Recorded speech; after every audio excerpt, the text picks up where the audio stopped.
L'intelligence artificielle. On en parle partout, tout le temps.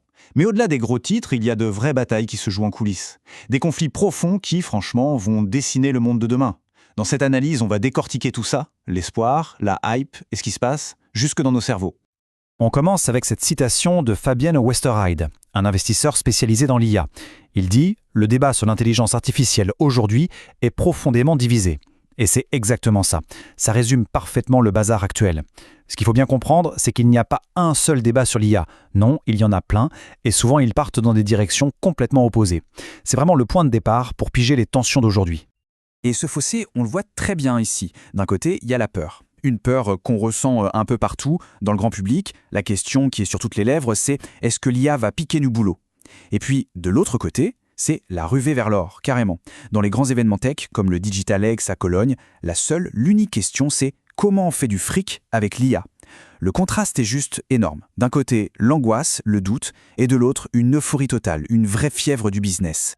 On passe maintenant à la course mondiale. Parce que, attention, ce débat entre la peur et l'argent, ce n'est que la surface. En dessous, il y a une bataille bien plus vaste, une compétition géopolitique absolument gigantesque pour savoir qui va dominer l'IA. Et là, au-delà des émotions, c'est une course sans pitié qui se joue entre les superpuissances.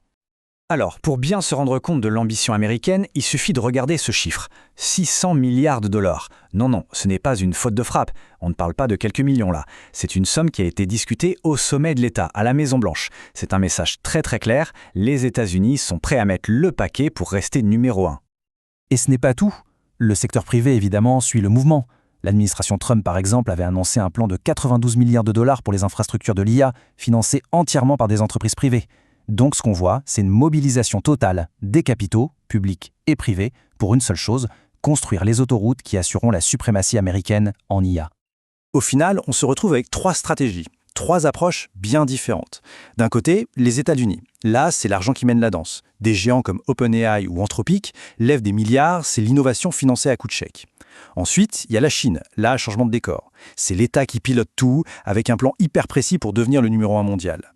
Et l'Europe dans tout ça ? Eh bien l'Europe, elle, se positionne en régulateur. Elle sort son AI Act et essaie de bâtir ce qu'on appelle la souveraineté numérique. Sauf que cette stratégie européenne, elle a un talon d'Achille, et il est énorme. Un manager de Microsoft l'a admis sous serment devant le Sénat français. Et ce qu'il a dit a fait l'effet d'une bombe. Il a avoué que la protection des données européennes stockées sur le cloud américain, eh bien, elle n'est pas garantie face aux autorités américaines. La fameuse souveraineté numérique européenne, d'un coup ça sonne un peu creux, non ? Comment peut-on parler de souveraineté si les données les plus sensibles sont à la merci de lois étrangères ? C'est la question qui tue. Bon, on a parlé des grandes stratégies, de la géopolitique. Maintenant, revenons un peu sur le terrain. Concrètement, ça donne quoi ? Parce que derrière les milliards et les grands discours, il y a une réalité bien tangible. Quels sont les vrais coûts et surtout les vrais bénéfices de cette révolution ? Alors, quel est le vrai prix à payer pour cette révolution ? Parce qu'au-delà du code et des algorithmes, il y a un coût matériel, un coût d'infrastructure qui est juste gigantesque. Et la plupart du temps, on ne le voit pas. On parle de quoi ? On parle d'énergie, d'eau, de matériel, c'est tout sauf virtuel. Et pour que ce soit bien clair, regardons ces chiffres. Prenez le supercalculateur public le plus puissant d'Allemagne, Jupiter. Il consomme 17 MW. Ok. Maintenant, un seul des futurs centres de données de Google en Norvège. Attention, 860 MW. C'est plus de 50 fois plus. La fin d'énergie de l'IA commerciale est, absolument colossale. C'est une autre dimension. Ok, c'est vrai, la facture énergétique est salée. Mais en face, il y a des gains bien réels. Prenons Hambourg, par exemple. Dans le secteur des technologies médicales, ils ne font pas de grands discours, non. Ils règlent des problèmes concrets.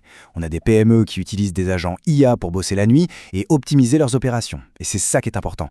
L'IA n'est pas juste un concept, elle crée déjà de la valeur, ici et maintenant, de façon très pragmatique. Ce qui nous amène à la question essentielle, le facteur humain.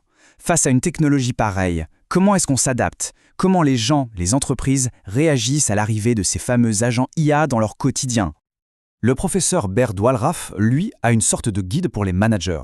Et ce qui est vraiment intéressant, c'est que les compétences dont il parle ne sont pas du tout techniques.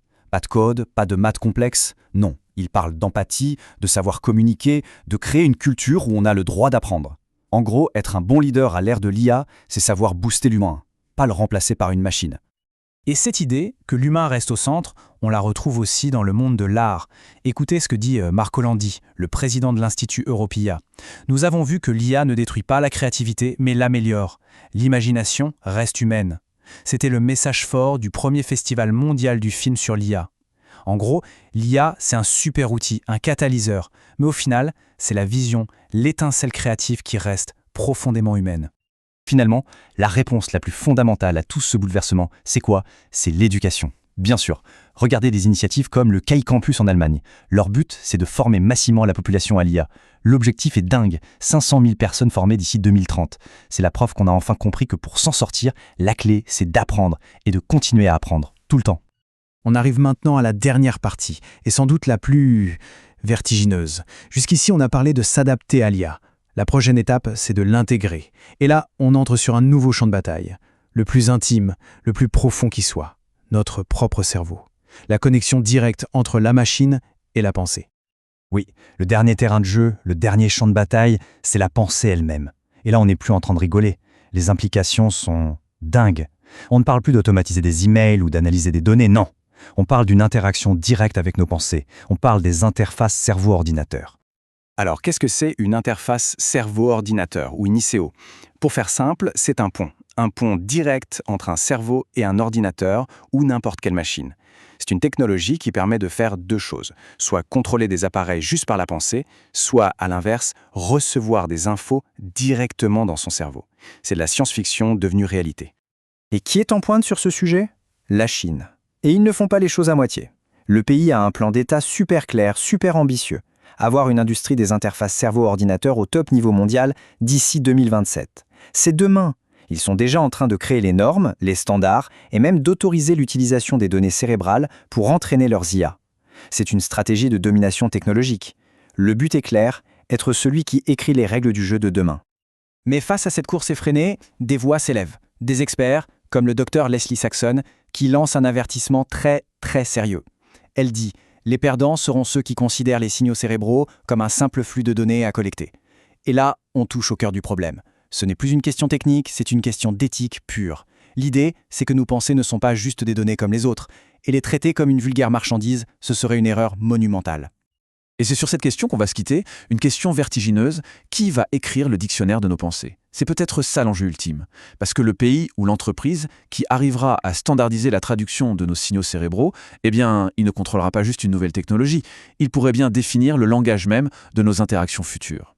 Et là, on comprend que la question de la souveraineté, à l'ère de l'IA, prend une toute autre dimension,